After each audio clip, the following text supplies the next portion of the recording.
that she knew Brady, she had left behind one of his letters. It was written in a neat, very readable handwriting and signed Ian. It certainly looked genuine.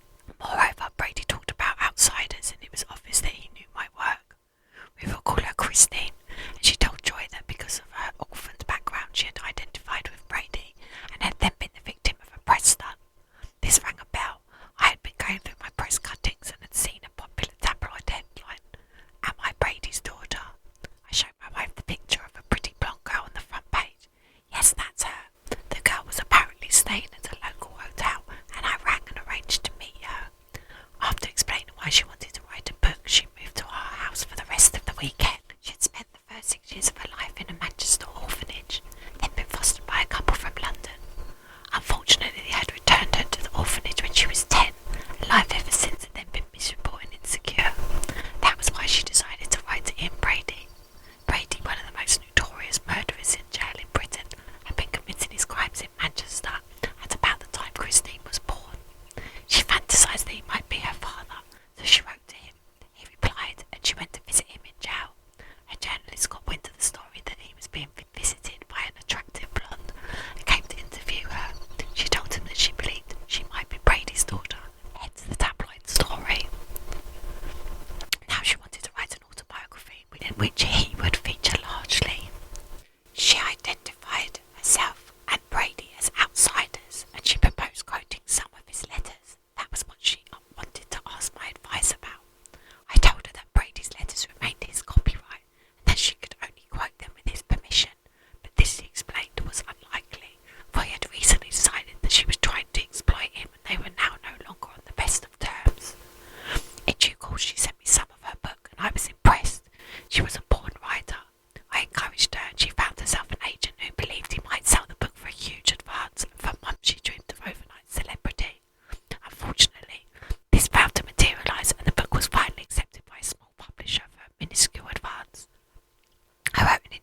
journals of Brady's friend and disciple David Smith.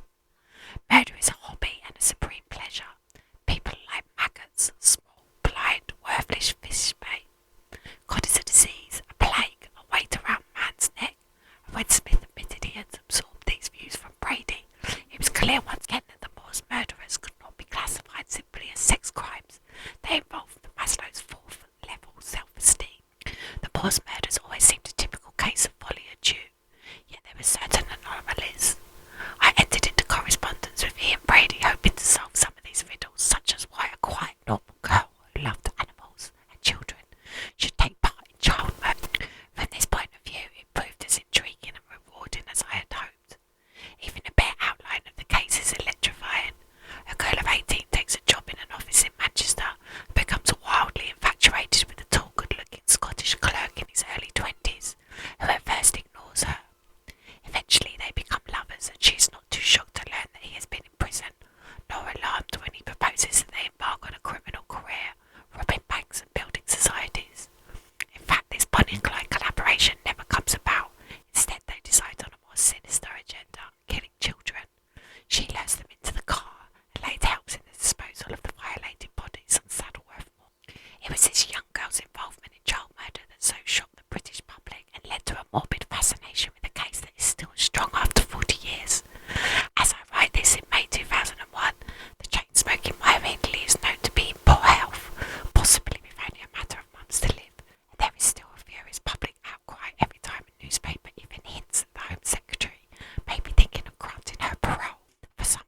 as a